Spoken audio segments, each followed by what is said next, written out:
The white pelican stuck in Waukesha County during the partial government shutdown has a new home and a new name. After he was found injured in Dodge County last Thanksgiving, Gus was taken here to the Wildlife in Need Center.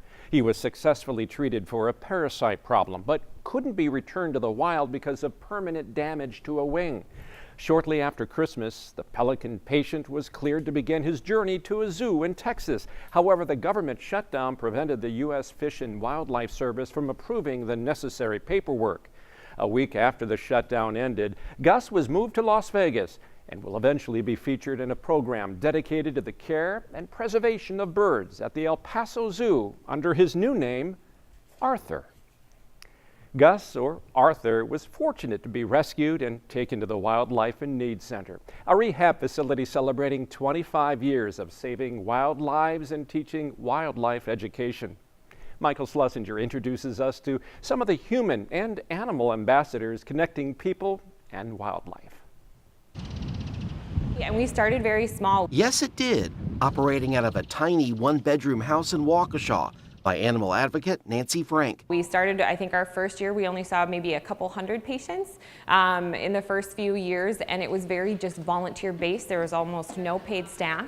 And now at this point, 25 years later, obviously we're seeing thousands of patients, and we have about 6 to 7 staff members and about 100 volunteers. But now, as described by Mandy Favel, the Wildlife in Need Center, just south of Oconomowoc, has blossomed into so much more over time.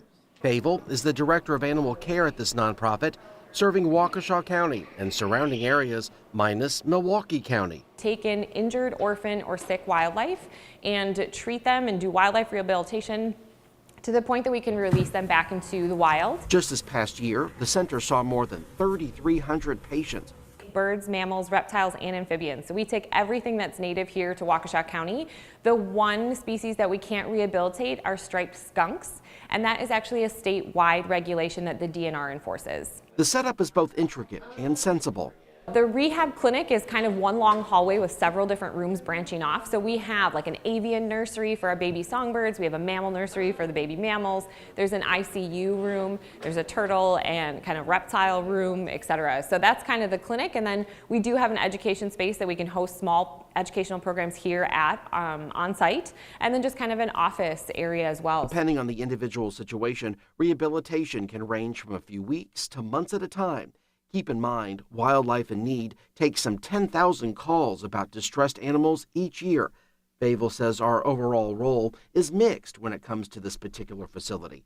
We all play such a big part keeping it going. We have volunteers that come in and do a shift once a week to help care for our patients, which is awesome. If you can't donate time, you can donate money to a nonprofit like ourselves, or people can also donate their land. So sometimes we're looking for different kind of release sites for our patients when they're ready to go, some of the babies that we raise. So people can actually become a release site for our patients too, which is a great way to help. But at the same time, it's because of us more and more animals are being cared for in the first place. Us as humans are starting to have more of a negative impact on wild populations between dissecting their habitats with our housing and our roads and things like that. Our buildings are causing window collisions on thousands of birds. Beside rehab, there's a completely other side to what's happening here.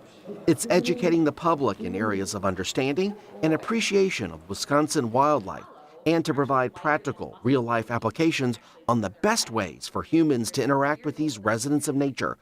As part of this program, there are several animal ambassadors on site, including a striped skunk named Chase. Just freeze, kind of like a mannequin, and then not make a sound. And soon the skunk will just carry along its way and try to find its next meal, because they're very food-motivated animals, and as long as you don't pose a threat, then they will just leave you alone. Education coordinator Maddie Williams teaches how to be skunk savvy so you won't be sprayed. This is considered to be, by the way, like nature's mace. Another animal ambassador is Dakota the owl. He's almost 20 years old. I'm told he fell from a nest at an early age and never learned how to hunt or communicate properly. So oftentimes people are going to hear owls before they ever see them because he just looks like the trunk of a tree. Owls have excellent hearing. So these guys are nocturnal and going to be hunting at night. So even though he has excellent eyesight still, his hearing is even better. So these guys are going to sit up in a tree. They're actually kind of pretty lazy when it comes to birds of prey because they will just sit up in a tree and kind of wait to hear that mouse kind of scurrying under the ground at night. And then these guys are going to be able to actually fly very silently. So owls actually have an adaptation that their very leading feather, kind of the leading primary, is actually frayed, so that when they're flying at night, the air is kind of blowing through that fray so that it is almost completely silent. I mean, they are like stealth bombers hunting at night, which is just incredible. Looking ahead to the silver anniversary, there's a need for more donations, so a matching gift of $25,000 can be met. The money raised would go toward various upgrades in areas of labs, x-rays, and even lead testing. This goose was just brought in for lead poisoning, of all things. So it's actually brought in by a family that found it in the Milwaukee area. And she was just kind of found off on the side of the road, just not standing and really weak. Those with this animal hospital of sorts believe the need for services provided will only grow in the future.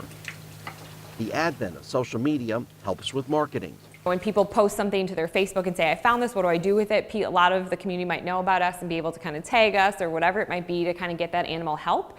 And then of course our education programs, going out into there's schools that we've been doing science days for 10 years plus, that the kids are just kind of growing up knowing about our organization here and able to spread that word.